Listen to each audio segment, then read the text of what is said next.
जय हिंद मित्रों, नमस्कार। आज का हमारा टॉपिक है राइबोसोम्स। राइबोसोम्स आपको ये बताया गया है, राइबोसोम के द्वारा प्रोटीन का निर्माण होता है, इसीलिए इसको प्रोटीन फैक्ट्री कहते हैं। अब आते हैं इसकी खोज पर और इसकी डिटेल्स में चर्चा करते हैं हम। राइबोसोम की खोज रॉबिन्सन ने किया, रॉबिन्सन ब्राउन ने किया था। राइबोसोम की खोज किसने किया? रॉबिन्सन एंड ब्राउन ने किया था 1953 में, बट पैलाडे नामक साइंटिस्ट ने इसको 1955 में एनिमल सेल्स में देखा। रॉबिन्सन एंड ब्राउन ने इसको किस में देखा? सेल की जड़ में देखा। और पैलाडे ने 1955 में इसको एनिमल सेल्स में देखा और इसको कार्य को डिफाइन किया। इसके लिए इनको 1974 में नोबेल प्राइज भी प्राप्त हुआ। पैलाडे को 1955 में इन्होंने इसका एनिमल सेल में खोज किया और रॉबिन्सन एंड ब्राउन ने 1953 में सेल की जड़ में इसका खोज किया। अब तो राइबोसोम्स दो प्रकार के होते हैं, आपको पता है, और उनको डिवाइड किया है इस प्रकार से कि आप समझ सकते हैं राइबोसोम जैसे 80S टाइप के होते हैं और 70S टाइप के होते हैं। 80S जो होता है वह यूकैरियोटिक सेल में पाया जाता है, यह आपको बताया गया है, यूकैरियोटिक सेल में पाया जाता है, और यह प्रोकैरियोटिक सेल में पाया जाता है।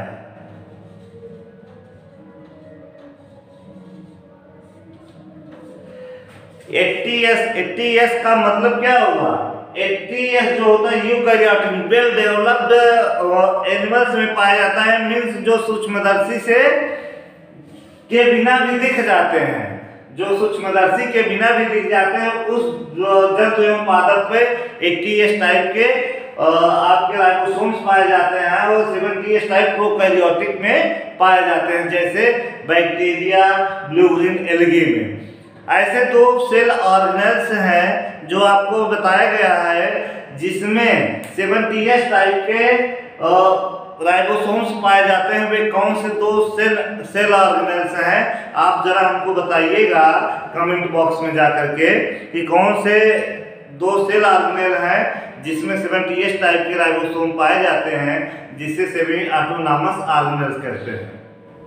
अब हम आते हैं इनको क्यों इसको ऐसे डिवाइड किया गया है, क्योंकि 80S का सेडिमेंटेशन कोएफिशिएंट अवसादन गुणांक कितना है? 80 है और 70S का सेडिमेंटेशन कोएफिशिएंट 70 है, इसलिए अब इसको कैसे डिवाइड किया गया है अब ये जानिए। एक जैसे मान लीजिए अल्ट्रा सेंट्रीफ्यूज मशीन होती है, इसको पहले एक विशेष प्रकार के लिक्विड में लेकर के मिलाते हिलाते हैं उसको, और हिलाने के बाद अल्ट्रा सेंट्रीफ्यूज मशीन होती है जिसमें नलिकाएं बनी होती है, उसमें इसको डाल दिया जाता है। लिक्विड को डालने के बाद इसको इलेक्ट्रिक के द्वारा चला दिया जाता है। अब जिस रफ्तार पे यह नलिका में बैठेगा, जो भी पहले बैठेगा, जिस तली पे बैठेगा, जिस रफ्तार में बैठेगा, अगर यह 80S वाले नलिका बैठा तो यह 80S कहलाएगा, अगर यह 70S वाले बैठा तो 70S कहलाएगा, और जिस रफ्तार पे बैठता है उसी को ही सेडिमेंटेशन कोएफिशिएंट कहते हैं। सेडिमेंटेशन कोएफिशिएंट कहते हैं, कोएफिशिएंट कहते हैं। इसको स्वेडबर्ग यूनिट में लिखा जाता है, स्वेडबर्ग यूनिट में लिखा जाता है, इसलिए इसका नाम पड़ा है यस 80S और 70S। जिस रफ्तार आप जानते रहिए, अभी ये तक बताया जाता है कि एक परख नली में ले लेते हैं इसके लिक्विड को और मिलाते हैं, जिस तली पे बैठ जाता है, जो पहले बैठ जाता है वह 80S टाइप का होता है और जो बाद में बैठता है वह 70S टाइप का है। लेकिन इसके लिए एक अल्ट्रा सेंट्रीफ्यूज मशीन होती है जो बहुत तेजी रफ्तार से चलाया जाता है, जिस रफ्तार पे जो बैठेगा वही उसका सेडिमेंटेशन कोएफिशिएंट होगा, और यह डिवाइड हो जाता है। डिवाइड होने पर ये पता चल जाता है यह 80 टाइप का 80s टाइप का है कि 70s टाइप का है। अभी आपको देखिए, ये हम आपको 80s टाइप का स्ट्रक्चर बना के दिखाए हैं। यहाँ पे ये राइबोसोम है 80s टाइप का, 80s है। 80s में 2 यूनिटें होती हैं। 80s टाइप में कितनी यूनिटें होती हैं? 2 यूनिटें होती हैं। कौन कौन सी? 60s plus 40s। अब ये दोनों मिला देंगे तो क्या कहलाएंगे? 100s? नहीं, ये मैथमेटिकल नहीं है, ये प्रोसेस के तहत इसका डिवीजन हुआ है। जैसे कोई चीज है आपका छोटा और बड़ा है, अब आप आपको ऐसे समझा सकते हैं, जैसे मान लीजिए आपका ये क्या है, ये मार्कर है। मार्कर में 2 पार्ट हो जाता है। देखिए, ये एक बड़ा हो गया, एक छोटा हो गया। ये 70s टाइप का हो गया, ये 80s टाइप का हो गया। ऐसे इसमें होता है राइबोसोम्स में। अगर 80s है तो उसमें डिवीजन होगा, वह आपको बताया गया कि सेडिमेंटेशन कोएफिशिएंट के अनुसार उसमें डिवीजन हो जाता है, तो वो एक 60s पे चला जाता है। वही अल्ट्रा सेंट्रीफ्यूज मशीन में इसको भी डाल देंगे तो एक 40s पे जाकर अवतार बैठेगा, एक 60s बैठेगा, इसलिए वह अलग हो जाता है। अब यह 2 हो गया, और यहाँ देखिए 70s वाले पर इसमें भी 2 होता है। कौन कौन से? फिर इसमें डिवीजन हो जाता है, लेकिन अभी आपको ये नहीं पढ़ना, प्रोटीन सिंथेसिस इसमें बताया जाएगा। 70s होता है, इसमें 50s होता है एंड 30s होता है, और लेकिन इससे कहा जाता है 70s। अब समझ में आ गया होगा 70s क्यों कहा जाता है, क्योंकि इसका अवसादन गुणांक 70s होता है, इसलिए कहा जाता है। जब इसको उसी अल्ट्रा सेंट्रीफ्यूज मशीन में डाल देंगे आप, परख नली उसमें टेस्ट ट्यूब में डालकर हिलाएंगे, तो जो पहले बैठ जाएगा 50s और जो लास्ट में बैठे हल्का रहेगा वह 30s। आप इस अनुसार समझ सकते हैं इसको। अब हम आते हैं इसको भी कहाँ पाए जाते हैं। आपको ये बता दिया गया कि यूकैरियोटिक में, प्रोकैरियोटिक में। यह कोशिका द्रव्य में पाया जाता है, साइटोप्लाज्म में। साइटोप्लाज्म में पाया जाता है आपका, साइटोप्लाज्म में, न्यूक्लियस में, और मोस्टली जो पाया जाता है वह पाया जाता है एंडोप्लाज्मिक रेटिकुलम पे। एंडोप्लाज्मिक रेटिकुलम का डिवीजन इसी आधार पर हुआ है, राइबोसोम को मिलने के आधार पर, नहीं मिलने के आधार पर। जिस पर राइबोसोम लगा होता है उसे रफ एंडोप्लाज्मिक रेटिकुलम कहते हैं, जिस पे नहीं होता स्मूथ एंडोप्लाज्मिक रेटिकुलम कहते हैं। वही जो है आपका वो डिवीजन कर देता है एंडोप्लाज्मिक रेटिकुलम का। इस प्रकार से आपको ये पता चला कि कितने प्रकार के होते हैं, 80s और 70s, उसमें भी डिवीजन हुआ। और कहाँ पाए जाते हैं? साइटोप्लाज्म में। साइटोप्लाज्म मोस्टली कहाँ पाए जाते हैं? मोस्टली पाए जाते हैं एंडोप्लाज्मिक रेटिकुलम पे। तो हम आते हैं इसके जो है अगले तो काम पर। यह किससे बंधे होते हैं? ये जो बंधे हैं, ये मान लीजिए ये है और ये है, ये किससे बंधे होते हैं? मेन चीजें जानना है, जो क्वेश्चंस बहुत ज्यादा बनते हैं इसी पर बनते हैं आपके। यह बंधे होते हैं ये मैग्नीशियम आयन से। यह किससे बंधे होते हैं? मैग्नीशियम आयन से। जब इसकी सांद्रता कम हो जाती है, किसकी? मैग्नीशियम आयन की सांद्रता कम हो जाती है तो यह टूट जाते हैं। यह 2 भागों में, किसमें टूट जाते हैं? 2 भागों में टूट जाते हैं। एक बड़ा 60s अलग हो जाता है, 40s अलग हो जाता है। जैसे ही आप इसका 10 गुना मैग्नीशियम आयन जैसे ही बढ़ा देंगे, फिर यह क्या होगा? जुड़ जाएगा, यह जुड़ जाएगा। ठीक है, अब यह जुड़ जाता है तो इसे कहा जाता है डाइमर। जब दोबारा यह जुड़ते हैं तो इसको क्या कहा जाता है? डाइमर कहा जाता है। अब ये जान लीजिए, डाइमर समझ में आ गया है।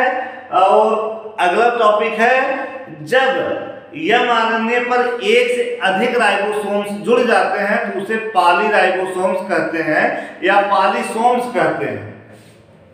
जब mRNA पर एक से अधिक राइबोसोम्स जुड़ जाते हैं तो उसे पॉलीसोम्स भी कहा जाता है, पॉलीसोम्स। कहा जाता है या पॉलीराइबोसोम्स कहा जाता है।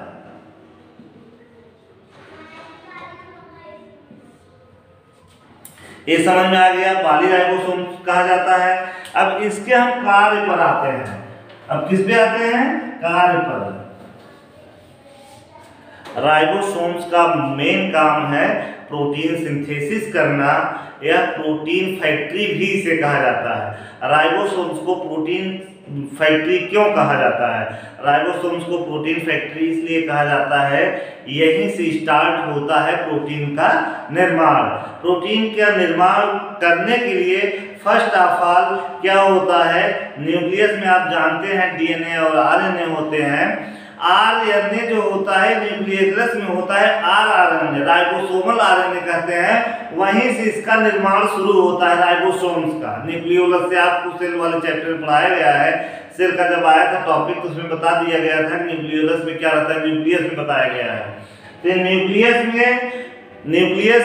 न्यूक्लियोलस में आरएनए का निर्माण होता है और वह वहां से ट्रांसपोर्ट हो करके साइटोप्लाज्म में आता है, और डीएनए जो होता है वह न्यूक्लियस में होता है। डीएनए से एमआरएनए का निर्माण होता है। आपको थोड़ा सा प्रोटीन सिंथेसिस में बताएंगे, बहुत ज़्यादा नहीं क्योंकि बहुत ब्रॉड है वो, और अगला चैप्टर जब पढ़ाएंगे प्रोटीन सिंथेसिस का प्रोटीन तो उसमें बताएंगे। तो ये होता है कि पहले क्या होता है, डीएनए एक प्रकार से डीएनए के अनुदेशक है इनका प्रोटीन सिंथेसिस का। डीएनए से क्या होता है, एमआरएनए का निर्माण होता है, और उस प्रोसेस को ट्रांसक्रिप्शन कहते हैं। डीएनए से एमआरएनए बनने की प्रक्रिया को क्या कहते हैं, ट्रांसक्रिप्शन कहते हैं। और जब एमआरएनए बन जाता है तो एमआरएनए आ जाता है कहाँ, कोशाद्रव्य में आ जाता है, साइटोप्लाज्म में आ जाता है, बाहर आ जाता है, जिस पर आकर के राइबोसोम्स बैठ जाते हैं या एकत्रित हो जाते हैं। जब राइबोसोम्स उस पर एकत्रित हो जाते हैं तो वहां से जो है प्रोसेस शुरू होता है प्रोटीन सिंथेसिस का। प्रोटीन सिंथेसिस में होता क्या है, अमीनो एसिड के एक एक यूनिट मिलकर के पेप्टाइड बॉन्ड बनाते हैं।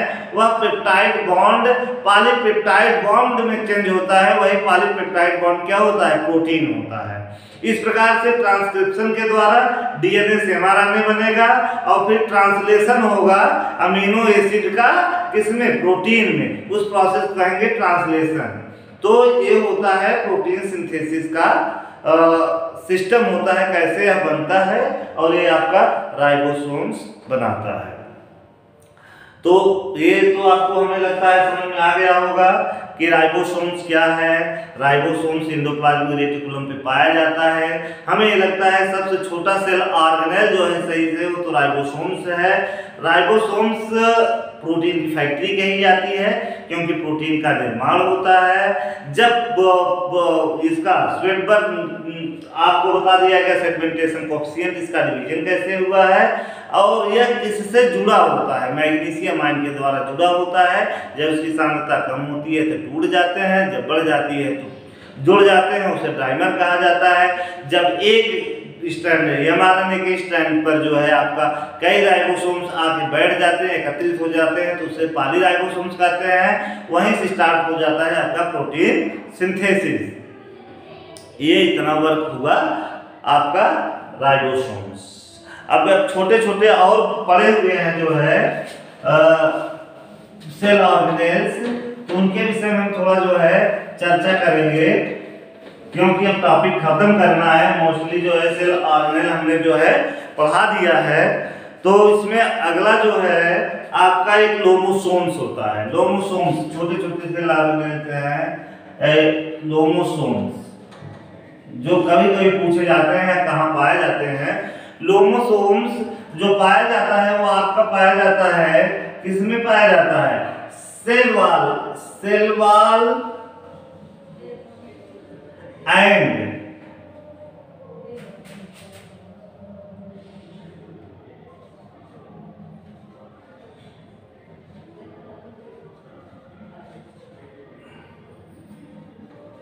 प्लाज्मा लेमा के बीच में पाया जाता है। Cell wall and plasmalemma के बीच में पाया जाता है। इसका काम उतना ज्ञात नहीं है अभी तक, लेकिन ऐसा माना जाता है यह सेल वॉल का विस्तार करता है। लोमोसोम्स सेल वॉल का विस्तार करता है। यह लोमोसोम्स आप समझ लीजिए, बस यही तरह उसका वर्क है। अब हम आते हैं आपका इस स्फीरोसोम्स पर। स्फीरोसोम्स का भी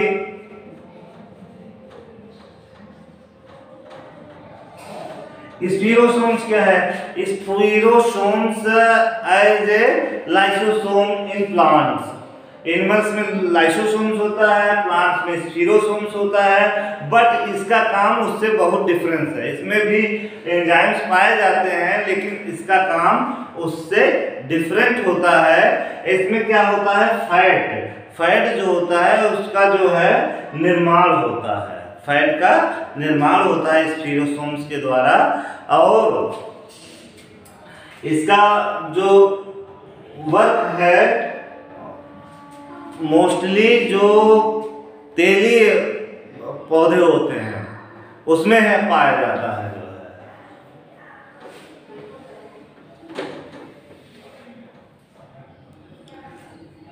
अगला आता है माइक्रोबॉडीज।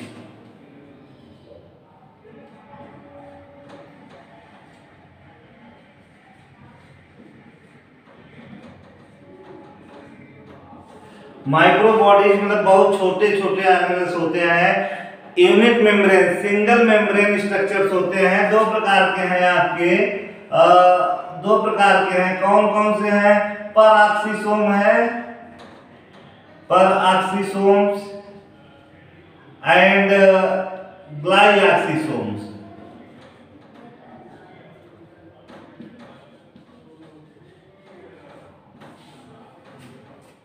अब इम्पॉर्टेंट है परऑक्सीसोम्स आपका।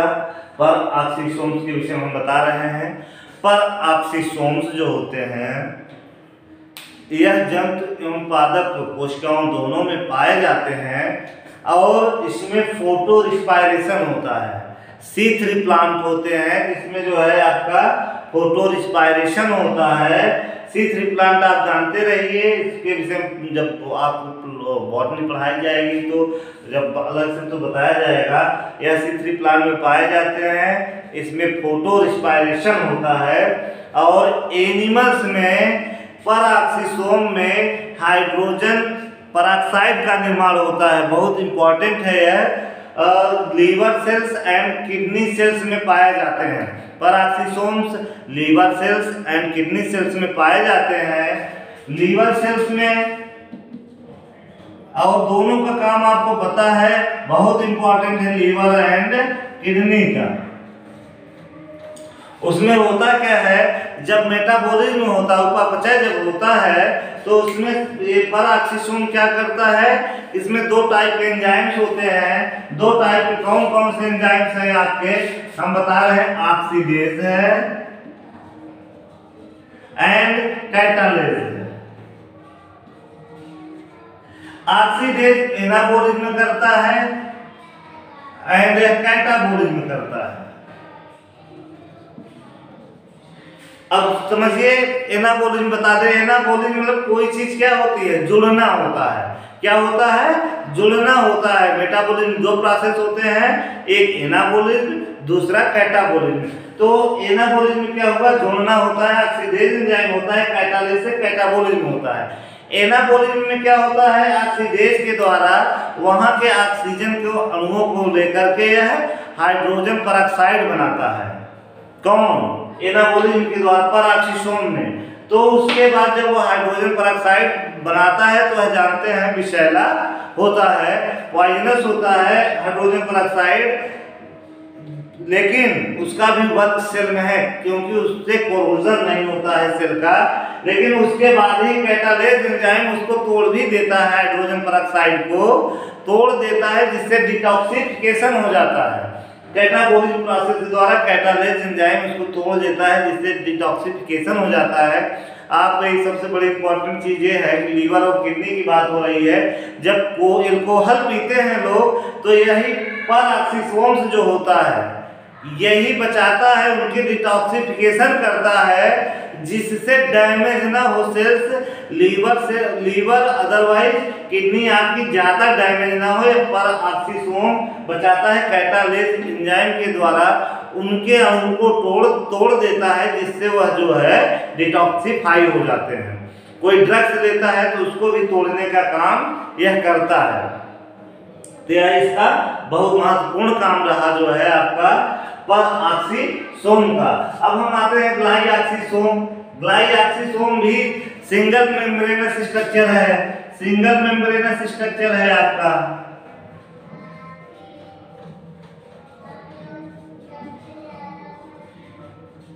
अब ग्लाइऑक्सीसोम का काम क्या है? ग्लाइऑक्सीसोम्स पौधों में प्लांट्स में पाए जाते हैं और यह जो है आपका जैसे अरंडी हो गया, मूंगफली हो गई, इस टाइप के जो है पौधों में पाए जाते हैं, जहां यह फैट को शुगर में चेंज करते हैं। सबसे बड़ा काम इनका है कि फैट को शुगर में चेंज करते हैं और जर्मिनेशन अंकुरण के समय इसका बहुत बड़ा रोल होता है। और यह जो है उसमें करता क्या है कि जो फैट होता है उसको शुगर में चेंज करता है, जिससे पौधों का अंकुरण होता है, बीज का अंकुरण होता है, स्टेम और लीव्स और रूट्स बनते हैं। इसका ग्लाइऑक्सीसोम का यही काम है आपका जो है। अब समझ में आ गया हो ग्लाइऑक्सीसोम्स और परऑक्सीसोम। ग्लाइऑक्सीसोम्स ऐसे बीजों में मिलते हैं जिसमें फैट की मात्रा ज़्यादा होती है और वह at the time of germination काम करते हैं, जब वह फैट को चेंज करते हैं शुगर में और वह शुगर अंकुरित करता है बीज को और स्टेम्स और सीड्स और जड़ बनाता है। उसके बाद फोटोसिंथेसिस की प्रक्रिया उसी के द्वारा होती है, शुगर के द्वारा। लेकिन इसका काम क्या है? फैट को, क्योंकि बार बार रिपीट इसलिए कर रहा हूँ, जो क्वेश्चंस आते हैं ज़्यादा मैं उसको 2 बार 3 बार बताता हूँ, इसलिए बताता हूँ कि आप कहीं से कंफ्यूज ना हो, आए तो तुरंत पकड़ में आ जाए। तो आज आपका ये हो गया माइक्रोबॉडीज हो गई, राइबोसोम्स हो गए, स्टीरोसोम्स हो गया, परऑक्सीसोम्स हो गया, लोमोसोम्स हो गया। इतने सारी चीज़ें आपको हमने बताया जो है, हमें लगता है आपको बहुत अच्छे तरीके समझ में आया होगा। और प्लीज़ चैनल को जो है सब्सक्राइब करें, लाइक करें, जिससे जो है हमको और आगे अच्छा करने में जो है मदद मिले जो है। धन्यवाद। ओके, जय हिंद।